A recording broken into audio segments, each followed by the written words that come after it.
السلام علیکم درنو قدرمنو دوستانو. په دې ویډیو کې لکه څنګه چې تاسو په تمنیل باندې ولیدل چې دا ویډیو ماشومان مه ګورئ، نو بالکل همدغسې ده. په دې ویډیو کې تاسو سره یو څو داسې ویډیوګانې شریکوم چې دا د پښتنو ټیک ټاکرانو جنکو په باره کې دا ویډیوګانې دي چې هغوی د پیسو دپاره په سوشل میډیا باندې کومه بې شرمي شروع کړې ده. تاسو به په دې ویډیو کې وګورئ، خو یوه خبره یاد ساتئ چې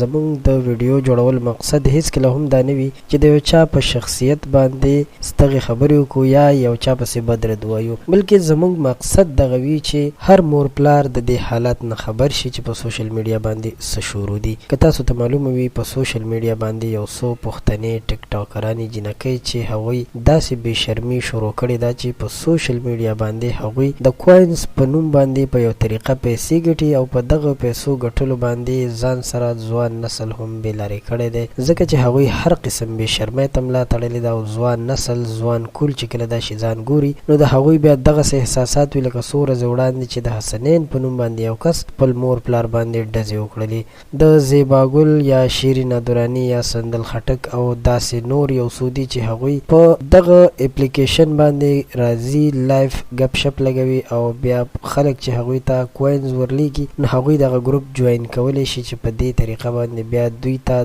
دغه کوینز په بدله کې پیسې ورکول کیږي او کوم کسان چې دغه کوینز ورکوي د هغوی نه پیسې کټ کیږي. نو که تاسو وګورئ دا څومره افسوسناکه خبره ده چې اوس جنکۍ سوشل میډیا ته راوتلي دي او په داسې یو طریقه پیسې ګټي چې هغه د بې شرمۍ یو ډېره لویه وسیله او طریقه ده. نو خپلو بچو باندې ډېر زیات نظر وساتئ، ځکه چې د موبایل استعمال او چې بیا غلط استعمال وي نو هغه یوه فتنه ده.